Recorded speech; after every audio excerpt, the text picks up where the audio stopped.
পুলিশের ৩ দফায় ছত্রভঙ্গ করে দেওয়ার পরও ফের শাহবাগ এলাকায় অবস্থান নিয়েছে ইনকিলাব মঞ্চের নেতাকর্মীরা।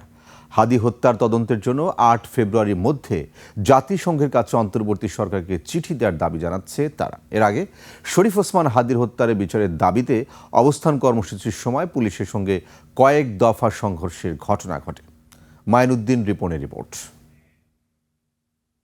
কয়েক দফা সংঘর্ষের পর রাতে আবারও শাহবাগ জাতীয় জাদুঘরের সামনে সড়কে অবস্থান নেন ইনকিলাব মঞ্চের নেতাকর্মীরা। এই সময় হাদি হত্যার বিচারের দাবিতে স্লোগান দেন তারা। এর আগে ৩ ঘন্টা শাহবাগ মোড় অবরোধ করে রাখেন ইনকিলাব মঞ্চের সদস্যরা।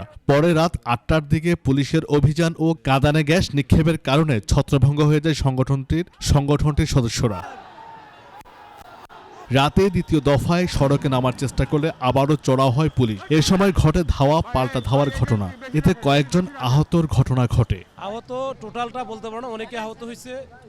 এটা আসলে পরে বলা যাবে, মানে এটা সব ইনফরমেশন নিয়ে আমার কাছে ওই ইনফরমেশনটা এখন নাই। আমি নিজে একটু হাসপাতালে গেছিলাম, মাঝখানে হাসপাতালে থাকার কারণে আমি আসলে কিছু জানি না। বিকেল ৪টায় শরীফ ওসমান হাদির হত্যার বিচারের দাবিতে যমুনার সামনে অবস্থান নেওয়ার চেষ্টা করে ইনকিলাব মঞ্চের নেতাকর্মীরা। সে সময় পুলিশ তাদের সরিয়ে দেওয়ার চেষ্টা করলে সংঘর্ষ শুরু হয়। পরে রণক্ষেত্রে পরিণত হয় পুরো শাহবাগ, বাংলা মোটর ও ইস্কাটন এলাকা।